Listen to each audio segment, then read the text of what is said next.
911 convertibles have always been known for their uncompromising approach to performance, and Porsche wants you to know the 992 generation makes no exception. A great deal of attention was given to the 2020 911 Cabriolet's folding roof, of which Porsche is so proud that they went as far as to release a video and some diagrams that explain it in detail.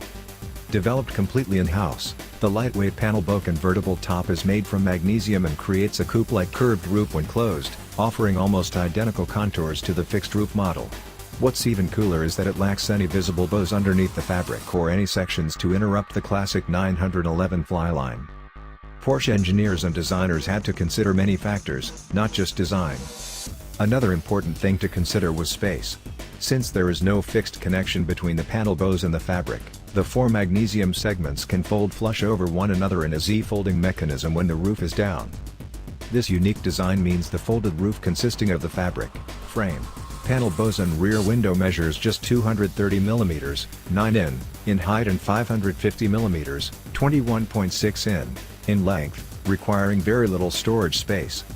And when the top is closed, the levels of climate and noise comfort come very close to those of the coupe thanks to the insulating mat that lines the entire surface of the exterior fabric.